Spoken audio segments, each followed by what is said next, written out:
offer comments or questions to the commission. So at this point, I'll say that pursuant to the Open Public Meetings Act, NJSA 10:4-6 et sec, adequate notice of the meeting of the commission has been filed with the Secretary of State's office and distributed to the entire State House Press Corps. It has also been published on the commission's website. Please join me in rising for the Pledge of Allegiance.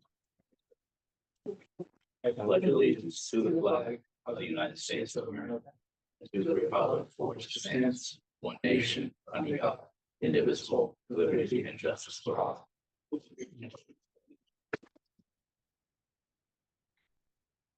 So the first thing on the agenda today is the approval of the public session minutes for July 16, 2024. I'll first make note to the public that one of our commissioners is away on travel and unable to attend the meeting today.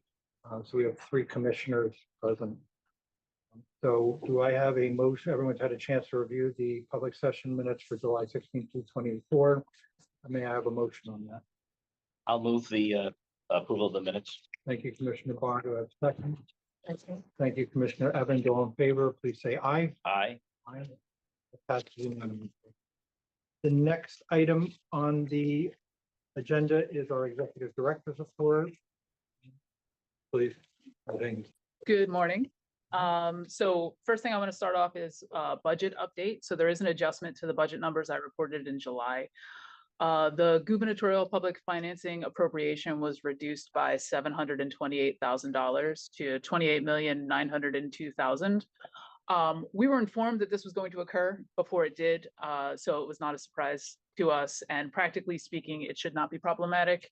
As I mentioned in July, there is specific budget language that supplemental appropriations to fund the program are possible at the discretion of the Office of Management and Budget. And in past gubernatorial elections, our public financing appropriation was substantially smaller, and we relied heavily on supplemental appropriations. So we do still have the ability to seek that if necessary. The legislature returned for its fall session on September 12th.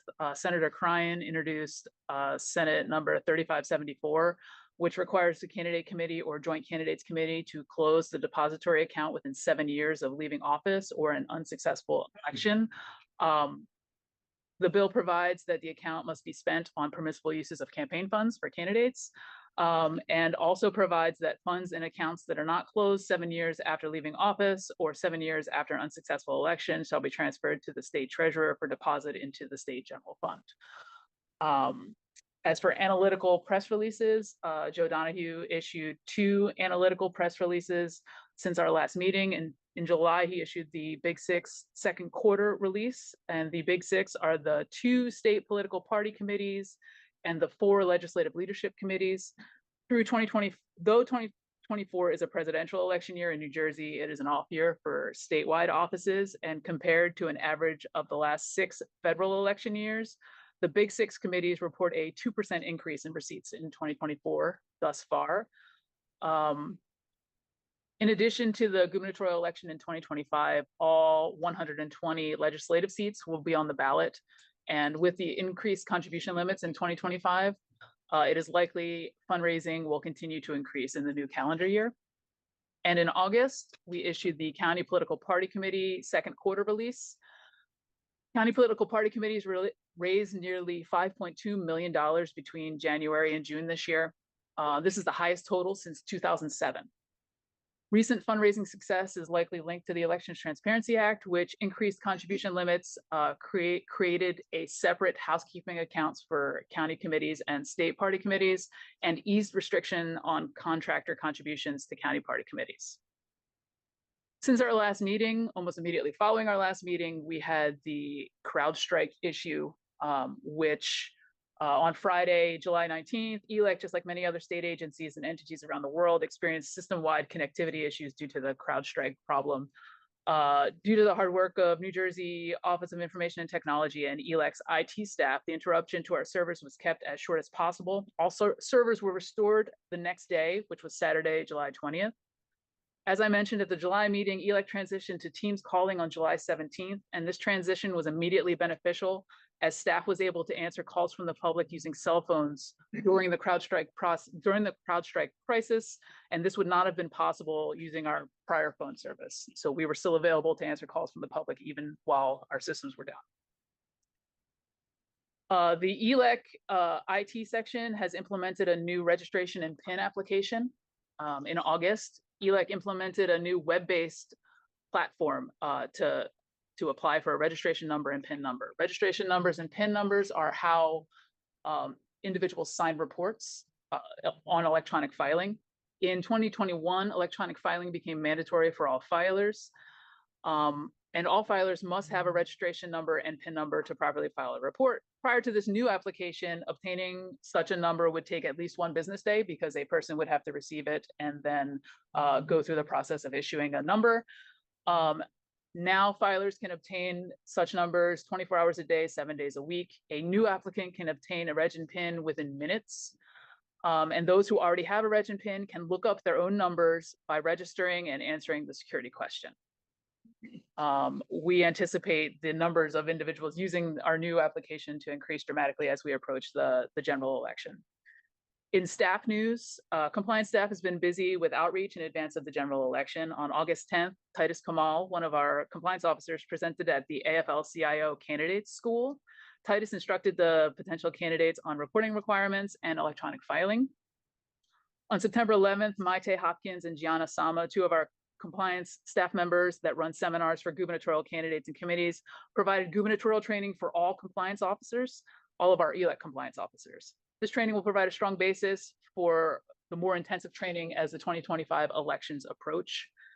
And finally, I would like to announce that Teresa Lelinski is our new legal director. Terry served in an acting capacity beginning in mid-July, and officially took over the role of legal director at the end of August. Thank you for that. Congratulations to Terry, and looking forward to your good work ahead. Thank you. Thank you. All right, the next item on the agenda is the publication of proposed campaign cost index adjustments for gubernatorial and non-gubernatorial candidates, committees, and political party entities, and proposed independent expenditure committee regulations and amendments. Two proposals concerning amendments to implement campaign cost adjustments for gubernatorial and non-gubernatorial candidates, committees, and political party entities, and amendments and new rules to implement independent expenditure committees were published in the New Jersey Register on August 19, 2024 at 56 NJR 1684. The proposals are also available on the Commission's website. I'll just briefly highlight important dates for the proposal as follows. Tuesday, October 15, 2024 will be a public hearing at the October Commission meeting here. On Friday, October 18, 2024 will be the final day for the public to submit written comments. On Tuesday, November 19, 2024, proposals will be ripe for adoption by the Commission at the November meeting and will include responses to public comments. And Thursday, November 21, 2024, the deadline to file with the Office of Administrative Law will be published on December 16, 2024, assuming there's no substantial revision.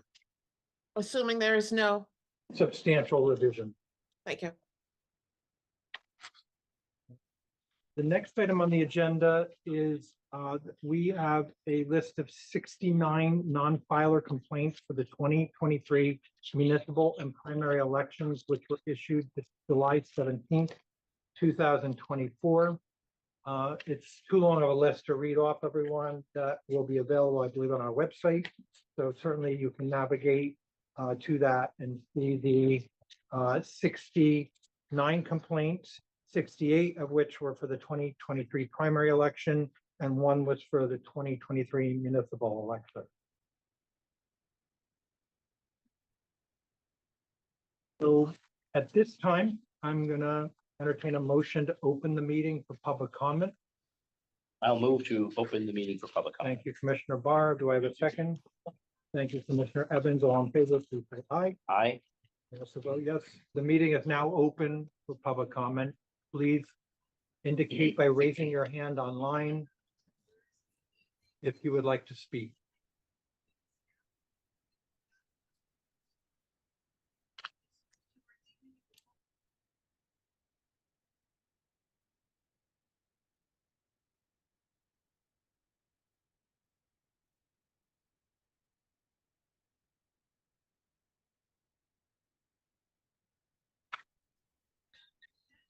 Mr. Chairman, there's no indication that any member of the public wishes to address the commission. Okay, so we haven't had anyone come forward, and assuming nobody was there talking with their mic muted, we're going to now entertain a motion to close the meeting to public comment. I'll move to close the meeting to public comment. Thank you, Commissioner Barr. Commissioner Evans, a second. All in favor, please say aye. Aye. As a vote yes, that passes. At this time, we're going to move into executive session. Whereas there exists a need to hold an executive session for the purpose of discussing the following matters, which fall within the exceptions of the Open Public Meetings Act and JSA 10:4-12 et sec.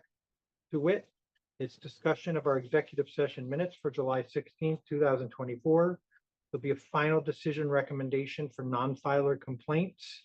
We also have complaint recommendations, and then there will be consent order and final decision recommendations. Whereas it is unknown at this time when such discussion to take place in executive session may be disclosed to the public. Now, therefore, be it resolved by the Election Law Enforcement Commission as follows. This executive session meeting of the Election Law Enforcement Commission shall be closed to the public for discussion of the aforesaid reference matters. The matters discussed during executive session meeting shall be disclosed to the public at such time when reason for discussing and acting on same in executive session no longer exists. May I have that motion, please? I'd like to move to go into executive session. Thank you, Commissioner Barr. Do I have a second? Thank you, Commissioner Evans. All in favor, please say aye. Aye. I vote yes. We are now retiring to executive session.